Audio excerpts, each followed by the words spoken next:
संत Guru Ravidas temple trust के तत्वाधान में सिद्धार्थ इंटर कॉलेज का स्थापना दिवस के अवसर पर संविधान दिवस समारोह का आयोजन संत गुरु रविदास टेम्पल ट्रस्ट जटवाड़ा नवी मार्केट गाजियाबाद में किया गया।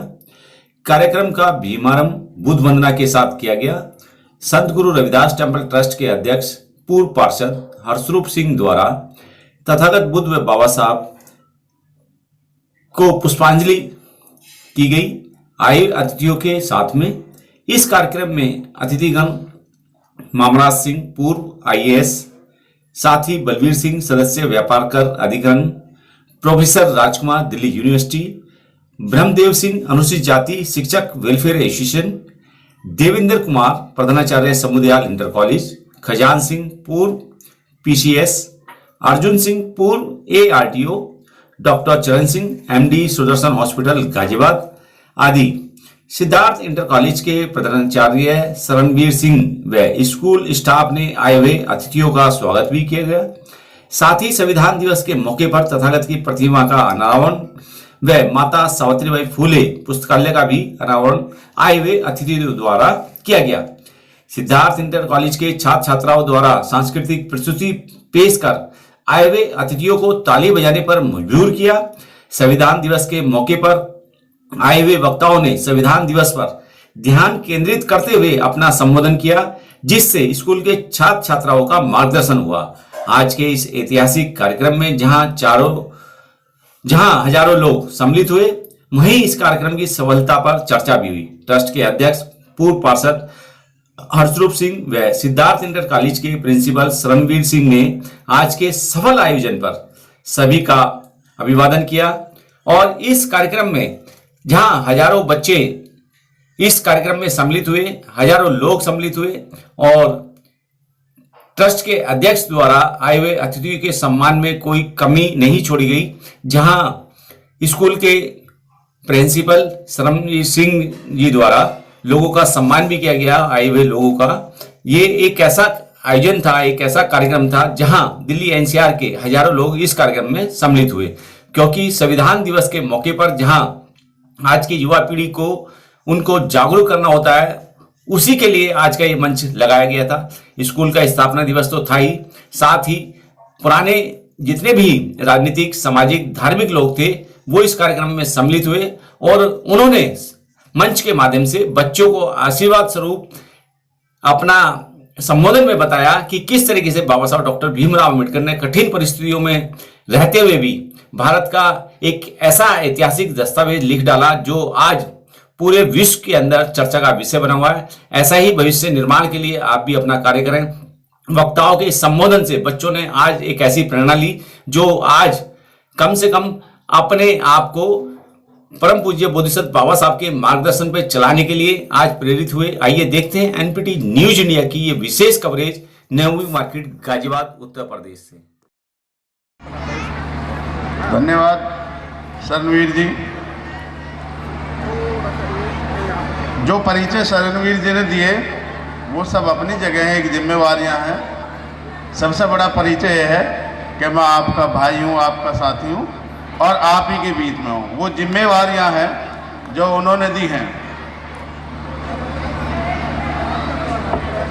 मैं चूंकि आज हम संविधान दिवस मना रहे हैं और साथ ही स्थापना दिवस भी है, शिक्षा के क्षेत्र से जुड़ा हुआ हूँ, तो जो बच्चे भी हैं और साथी थोड़ा सा 2 मिनट में संविधान के ऊपर लूँगा एक जानकारी।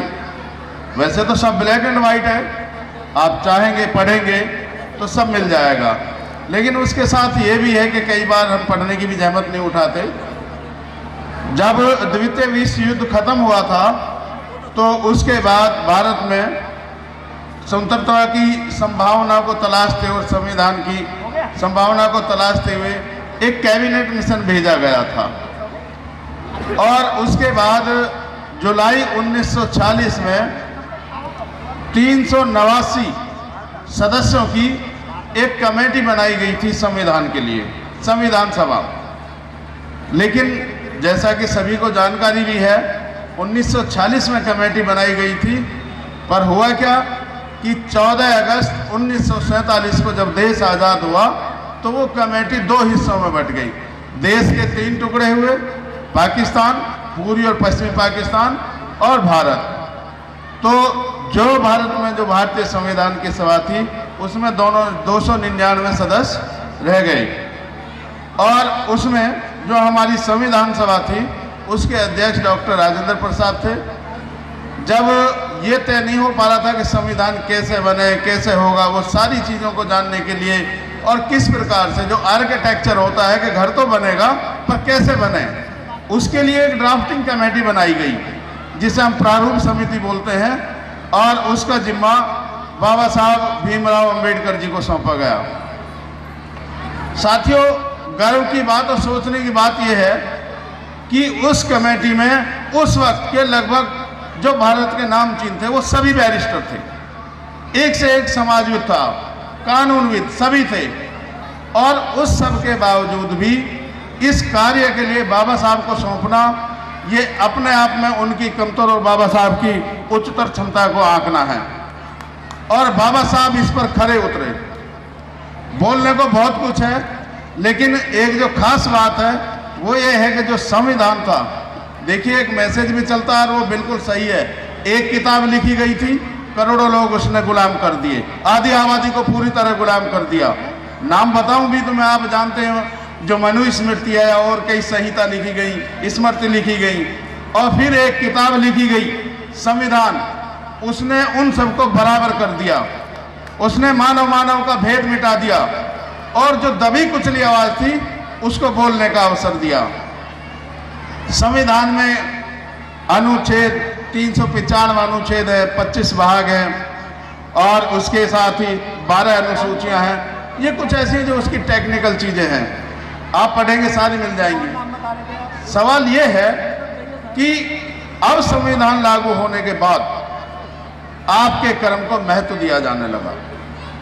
काम पहले भी सब करते थे लेकिन उसका कोई महत्व नहीं था।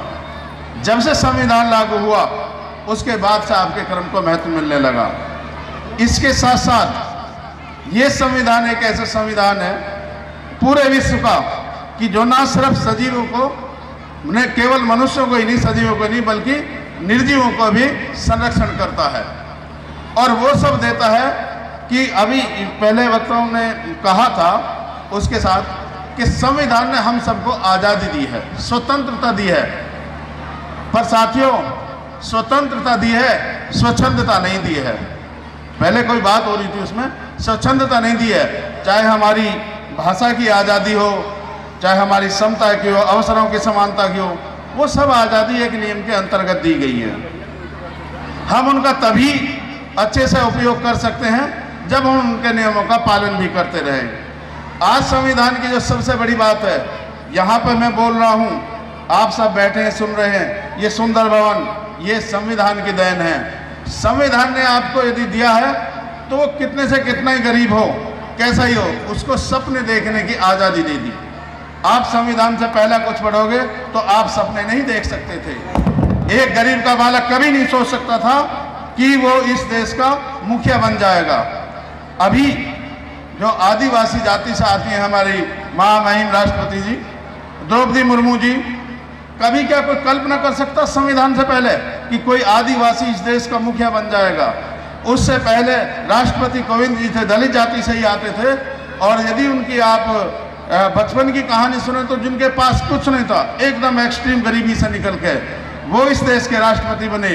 और सबसे बड़ी बात कि जो खुद को उन्होंने कहा कि मैं एक चाय बेचने वाला हूँ, एक चाय बेचने वाले का लड़का हूँ, आज वो चाय बेचने वाले इस देश के प्रधानमंत्री बने हुए हैं। और ये सब इसीलिए संभव हो पाया है, इसी संविधान की बदौलत, क्योंकि ये संविधान सबको सपने देखने की आज़ादी देता है और सपने देखने के साथ साथ सबको सपने पूरे करने का अवसर भी देता है।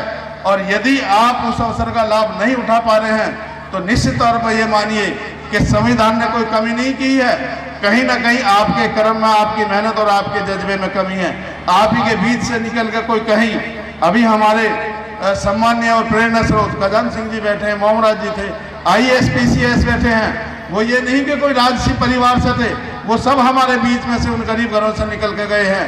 तो उनके अंदर आप सिर्फ लड़ने का जज्बा बराबर रखिए, आप अपना एक जज्बा बनाए रखिए कि आपको हर सूरत में अपने लक्ष्य को प्राप्त करने के लिए संघर्ष करते रहना है। और यदि कभी आपको ऐसा लगे कि आपके संघर्ष का कोई माने नहीं हो रहे, आपके संघर्ष को जाना नहीं जा रहा है, तो एक बार फिर पलट के बाबा साहब की जीवनी पर नजर डालिए, बाबा साहब के जीवन पर नजर डालिए कि किन परिस्थितियों में उन्होंने कितना संघर्ष करके और यहाँ तक हमको पहुँचाया है। जब आप एक बार उसको नजर डालेंगे तो आप देखेंगे जो आपका संघर्ष है वो तो बहुत छोटा सा है, और आप निश्चित तौर पर प्रेरणा लेंगे, और प्रेरणा लेके फिर से आप लड़ने के लिए तैयार हो जाइए। आप संघर्ष करते रहिए, निश्चित तौर पर आपको सफलता मिलेगी। और एक और बस में एक सूत्र वाक्य है, उस पर बात करके अपनी वाणी को विराम दूंगा। लक शब्द आप सबने सुना होगा, लक LUCK। जो कंपटीटर होते हैं वो इस लक की परिभाषा कुछ और बताते हैं। वो कहते हैं लक का मतलब भाग्य नहीं होता, लक का मतलब होता है लेबर अंडर करेक्ट नॉलेज। यदि आपका संघर्ष बिल्कुल सही दिशा में हो रहा है तो निश्चित तौर पे आपको सफलता मिलनी ही मिलनी है। और ये सही दिशा का ज्ञान जो हमारे अग्रज वो देते रहेंगे, और उसके साथ साथ हमें जो पढ़ना चाहिए, जिनके संघर्षों से हमको शिक्षा लेनी चाहिए, प्रेरित होना है। बाबा साहब हैं, ज्योतिबा फूले, सावित्रीबाई फूले, ऐसे महापुरुष हमारे उसमें हुए हैं कि जिनकी जीवनी पढ़ के और जिनका स्मरण करके हम हर सूरत में अपने आप को सफल बना सकते हैं। इन्हीं शब्दों के साथ में मैं जय भीम का नारा दूंगा। आप भी अपने जोशो खरोश से बोल रहा हूँ, जय भीम, जय भीम, जय भीम। धन्यवाद।